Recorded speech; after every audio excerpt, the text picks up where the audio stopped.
থেকে উঠে দেখি এত কড়কড়া রোদ উঠেছে, কি আর বলি, মানে বলার মতন না। মানে যতটা গরম মানে হওয়া চলে সেই গরমটাই আজকে পড়েছে। মানে সকালবেলায় এরকম অবস্থা, তাহলে সারাদিন যে কি অবস্থা হবে তার তো ঠিক নেই। এদিকে ঘুম থেকে উঠে আগে আল্লাদি সোহাগীকে বের করে দিয়ে নিজে একটু ফ্রেশ হয়ে আমাদের বিছানাটা তুলে নিলাম। আর তুলে নিয়ে আসলাম এই যে এখন বাইরে। বললাম না এত রোদ উঠেছে, কি আর বলি, সকালটাকে আর সকাল মনে হচ্ছিল না, মানে এতটা রোদ আর কি। তো ওই জন্য ভাবলাম যে না, ঘরের দুয়ারটায় একটু জল দিব আর তার সঙ্গে গাছগুলোতেও জল দিব, কারণ এতটা আর কি মানে চড়া পড়ে গেছে না, গাছগুলোতে যদি জল না দিই পরে না নেতিয়ে যায়। এমনিতেও এত রোদ গাছগুলোও আর নিতে পারে না জানো। ওই দুপুরবেলা যদি দেখি না গাছগুলো একদম মানে কি মানে শুকানোর মতন হয়ে যায়, আবার সন্ধ্যাবেলা ওরা আর কি জেগে ওঠে, মানে তখন আর কি পাতাগুলো সোজা হয়, না হলে না ওই গাছের পাতাগুলোও না একদম ওই নেতিয়ে যায়, একদম নেতনেতা হয়ে যায়, মনে কি ওদের গায়ে কোনো শক্তি বল কিছুই নেই, এরকম অবস্থা। তো এর জন্য ভাবছি যে না, গাছের গোড়াগুলো আগে ভিজিয়ে দিই। যদিও অনেক গাছ মানে মাটিতেও আছে, আবার অনেক গাছ আবার টবেও আছে। তো জল যদি থাকে তাহলে গাছের গোড়াটা ভেজা থাকবে, তাহলে ওরা সতেজ থাকবে, ওরা তো নেতিয়ে যাবে না। তো মানে এতটা রোদ কি আর বলি। তো এদিকে মানে মেজো ভাসুর আবার আমাদের জন্য মানে সকালবেলা ঠান্ডা জল এনে দিল। দাদা আবার সকালবেলা উঠে আমাদের জন্য ঠান্ডা জল নিয়ে আসে। আর যেহেতু আমার ঘরে ফ্রিজ নেই এর জন্যই, তো এক বালতিতে আর হলো না, তো ওই জন্য আর এক বালতি আর কি আনবো। তো এদিকে দেখো ছেলে আবার সকালবেলা উঠে একটু সাইকেল চালাবে, ও সাইকেল না চালালে ভাল লাগে না, তো ওরকম হলো অবস্থা। তো এই যে জ্যাঠার বাড়ির থেকে ও আসলো আর কি, সাইকেল নিয়ে গেছিলো, খেয়ে আসলো। আমিও এখনও খাবার বানাইনি। তো ঘুম থেকে উঠে কিন্তু আগে ও জ্যাঠার বাড়িতে যায়, তারপরে কিন্তু আমাদের ঘরে খায়, ওখানে আগে খেয়ে আসে তারপরে আমাদের বাড়িতে খায়। তারপরে এই যে দেখো তোমাদের সঙ্গে কথা বলতে বলতে আর এক বালতি জল নিয়ে আসলাম, আর জল নিয়ে এসে এই তো এখন দিয়ে দিচ্ছি গাছের গোড়াগুলোয়। দেখছি এক বালতিতে হচ্ছে না, আবার রাস্তাও জল দিতে হবে, এরকম করে 3-4 বালতি আর কি জল নিয়ে এসেছি। আর সারা রাস্তার মধ্যেই দিয়েছি, মানে আমার বাড়ির সামনটা আর কি, কারণ যেহেতু নতুন পাকা এর জন্য জল দিলে আর কি ভালো হয়, তো এর জন্য দিয়ে দিলাম। আর জল দিলে ধুলোবালিটাও একটু কম ওড়ে, এই জন্য আর কি জলটা দিয়ে দিলাম। আর এই যে প্রতিদিন তোমাদেরকে এই ফুলগুলো দেখাই, প্রতিদিনই কিন্তু নতুন ফুল ফুটে, একই ফুল কিন্তু দেখাই না, কারণ কি এই সব ফুল না ওই মনে করো যে যেদিন ফোটে সেদিনেই কিন্তু নষ্ট হয়ে যায়, তো এর জন্য তোমাদেরকে প্রতিদিনই ওই ফুলগুলো দেখাই, আর আমার দেখতেও বেশ ভালো লাগে। আর আজকে দেখছি নীলকণ্ঠ গাছে কয়েকটা নীলকণ্ঠ ফুল ফুটেছে, তো যদিও দাদা ফুল দিয়েছে, তো ওই জন্য আবার গাছের নীলকণ্ঠগুলোও তুলে নিচ্ছি, কারণ শিব ঠাকুর আছে যেহেতু, আর নিজের গাছের ফুলটা আবার থেকে যাবে। আর এদিকে আজকে সাদা গাছে মানে সাদা ফুল গাছে একটাই ফুল ফুটেছে। তো চলো ফুলগুলো রেখে দিয়ে বাসি কাজকর্ম সেরে নিই। তো ওদিকে যা কাজ ছিল মোটামুটি একটু করে নিয়ে চলে আসলাম রান্নাঘরে এসে এখন চা বসিয়ে দিয়েছি। চা আর কি করে নিব, আর সবাই মিলে চা খাওয়া দাওয়াটা করে নিব। আর সকালবেলা তো আশিবাসি কাজ আর সেরকম করে তোমাদের শেয়ার করলাম না, কারণ এতটা গরম পড়েছে না, কি আর তোমাদেরকে বলি, গরমে না অস্থির লাগে। তো এই যে দেখো চাটাকে এখন ঘন করে জাল দিয়ে তারপরে কিন্তু আমি নামিয়ে নেব।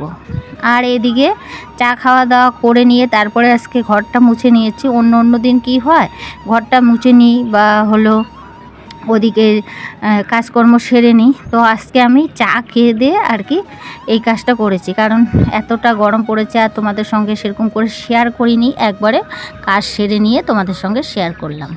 আর এদিকে আশেপাশে কাজ সেরে নিয়ে স্নানটাও সেরে নিয়েছি। এই যে কাজ টাজ করে একবারে স্নানটা সেরে নিলাম, এখন যাব ঠাকুর ঘরে।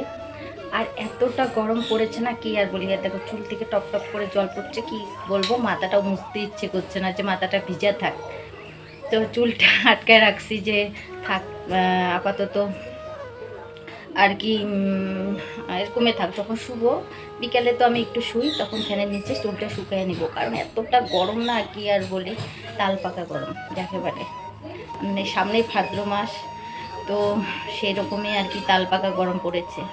এতটা গরম না, আর ভালো লাগছে না বন্ধুরা, কি বলি তোমাদেরকে, একদম সহ্য হচ্ছে না।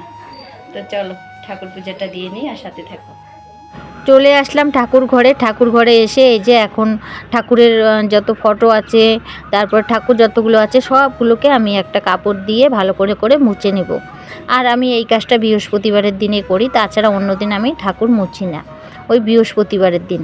তো আর এখন প্রত্যেকটা ঠাকুরকে একবার করে মুছবো আর কাপড়টা ধুবো, আবার আর একটা করে ঠাকুর মুছবো। আর দেখবে অন্য দিনের থেকে বৃহস্পতিবারের দিন পূজাটা দিতেও অনেকটা সময় লাগে। আর এদিকে যেহেতু প্রচণ্ড গরম, আর সেরকম করে আমি একদম ঘেমে একদম লাল হয়েছি, কি আর তোমাদেরকে বলি। তো মানে ঠাকুর ঘরের থাকা দুষ্কর ব্যাপার, কারণ ঠাকুর কিভাবে আছে ওটাই ভাবি। ঠাকুর ঘরে যদি একটা ফ্যান লাগাতে পারতাম তাহলে হয়তো আমার বেশ ভালো হতো। তো এদিকে দেখো আমি যে আর কি এখন লোকনাথ বাবাকে আর কি মুছে দিব, এর জন্য আরেকবার কাপড়টা ধুয়ে নিলাম আর এখন করে মুছে দিচ্ছি। আর এই ঠাকুরটা কিন্তু মাটির, কিন্তু এতটা রঙটা এত ভালো, মানে কি আর বলি, মানে নষ্ট হয় না। আমি কিন্তু ভিজা কাপড় দিয়েই আর কি মুছে নিচ্ছি, কালারটা খুব ভালো। তো এদিকে দেখো লোকনাথ বাবার আমার মানে স্নান করানো হয়ে গেল, এখন গোপাল সোনাকে একটু মুছে দেব। এটাও মাটির, কিন্তু এই গোপাল সোনার কালারটা নষ্ট হয়ে গেছে। এত ঘামছি,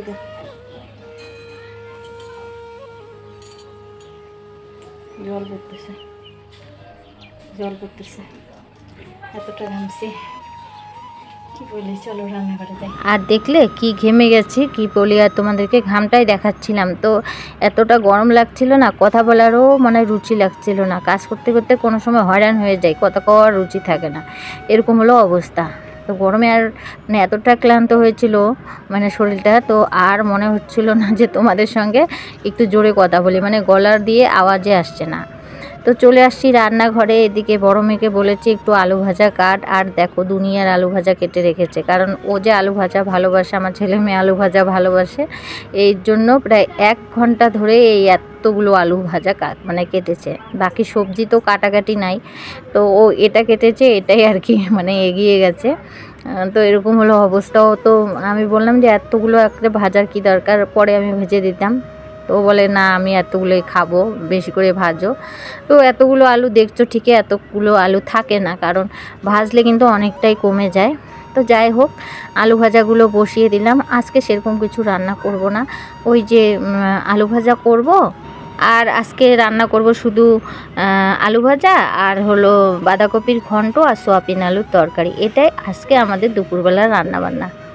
আর কোনো দিন তো সকালবেলা আলু ভাজা ভাত করে দিই, কিন্তু আজকে আর সেটা হয়নি, কারণ ছেলেমেয়েরা এত গরমে আর খেতে চাচ্ছিল না। তো যাই হোক বন্ধুরা, এদিকে দেখো তোমাদের সঙ্গে কথা বলতে বলতে আমার কিন্তু আলু ভাজা হয়ে গেছে। আর এই কড়াইয়ের মধ্যে আর কি সোয়াবিন বলছি কি, আগে বাঁধাকপিটা আর কি বানাবো। মেয়ে অর্ধেক কেটেছে বাঁধাকপি আর কি, আর অর্ধেক কাটতে পারেনি, বলে যে না আমি পারবো না, মানে এতগুলো আলু ভাজতেও মানে কাটতেও তো অনেকটা সময় লাগে বলো। তো ওদিকে ও বিরক্ত হয়ে গেছে, তো আমি বললাম যে থাক। তো আলু ভাজাটা হতে হতে আমি কিন্তু ওদিকে বাঁধাকপিটাও আর কি কেটে নিয়েছি। আর এদিকে দেখো এখন কড়াইয়ের মধ্যে তেল দিয়ে দিলাম, আর দিয়ে দিব একটু তেজপাতা। যদিও অত তেজপাতা আমরা খাই না, আর আজকে আছে ঘরের মধ্যে, মানে কিছুদিন আগে কি কারণে জানি একটা তেজপাতা নিয়ে আসা হয়েছে, তো এর জন্য তেজপাতাটা ঘরে আছে, এই জন্য আর কি দিব, না হলে তেজপাতা আমাদের আবার দেওয়ার অভ্যাস নেই। তো এখন আগে জিরাটা দিয়ে দিলাম, তেজপাতাও বের করে নিয়েছি, তেজপাতাটাও এখন দিয়ে দিব। আর এতক্ষণ থেকে যে সকল বন্ধুরা আমার ভিডিওর সঙ্গে জুড়ে আছো, তো অবশ্যই তাদেরকে বলছি যদি একটি লাইক না দিয়ে থাকো তো অবশ্যই একটি আমার ভিডিওর মধ্যে একটি লাইক দিয়ে দাও। আর যারা নতুন আছো, যদি আমার ভিডিওটা তোমাদের ভালো লাগে তো অবশ্যই আমার চ্যানেলকে সাবস্ক্রাইব করে দিয়ে আমার পাশে থাকার অনুরোধ রইল। আর পুরনো বন্ধুদের কথা তো বলবো না, কারণ পুরনো বন্ধুরা না থাকলে কোনো দিনই সম্ভব ছিল না, কারণ আমার এত দূর মানে জার্নিটা। তো যাই হোক, ওদেরকে অনেক ভালোবাসা, তোমাদেরকে পুরনো বন্ধুদেরকে অনেক ভালোবাসা, আর নতুন বন্ধুদেরকে স্বাগতম আমার চ্যানেলে আর কি। তো এদিকে দেখো তোমাদের সঙ্গে কথা বলতে বলতে আমার এদিকে জিরা আর তেজপাতাটা ভাজা ভাজা হয়ে গেছে। এখন দিয়ে দিলাম কাঁচা লঙ্কা আর দিয়ে দিলাম আলু। তো যদিও আমার বন্ধুরা অনেক ভালো রান্নাবান্না জানে, তো আমি যেটাই জানি সেটাই আর কি করে নিচ্ছি, যেহেতু ভিডিও করতে হয় তাই আর কি। তো এদিকে দেখো আমার কিন্তু আলুটা ভাজা ভাজা হয়ে গেছে, এখন দিয়ে দিলাম বাঁধাকপি। আর বাঁধাকপি দিয়ে এখন একটু লবণ হলুদ দিয়ে তারপরে কিন্তু ঢাকা দিয়ে দিয়ে রান্না করব। আর এখন যেহেতু বাঁধাকপির সিজন না, তো জানি না কীরকম হবে, কিন্তু পরে দেখছি যে না, রান্নাটা ভালোই হয়েছে। যেহেতু আজকে মানে কালকের ভিডিও এটা, আর আজকে ভয়েস দিচ্ছি, দেখি বড়মশাই খেয়ে বলছিল না ভালোই হয়েছে। আমি তো চিন্তা করছিলাম যে কীরকম হয়। আর দেখো মানে কড়াইটা এত পিছল হয়ে গেছে, মানে আমার কড়াইটা এত পিছলা হয়ে গেছে, একদম মানে উল্টে উল্টে যাচ্ছে। তো যাই হোক, এদিকে দেখো বাঁধাকপিটা আমার হয়ে গেল। আর সেরকম করে আর দেখালাম না, একবারে রান্না করেই দেখালাম, কারণ আমার বন্ধুরা অনেক ভালো রান্না জানে।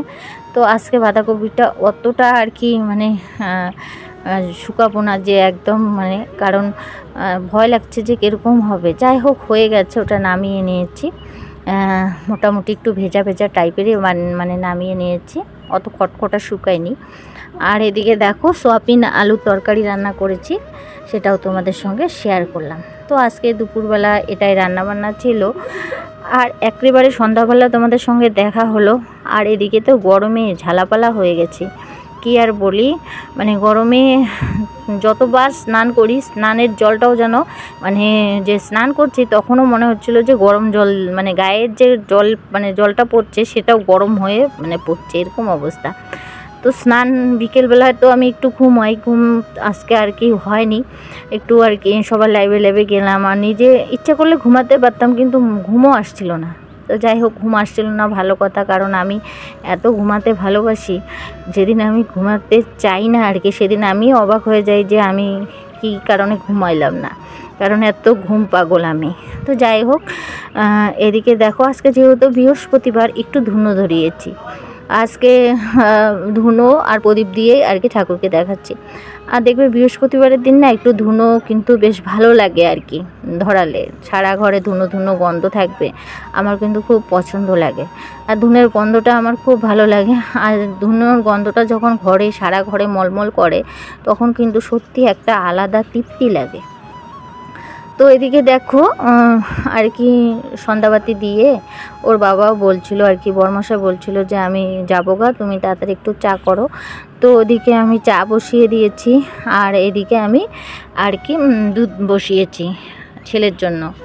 তো চাটা হয়ে যাক আর আমরা খেয়ে নিই। বন্ধুরা, ভিডিওটাও এখানে শেষ করলাম। Tata, bye bye.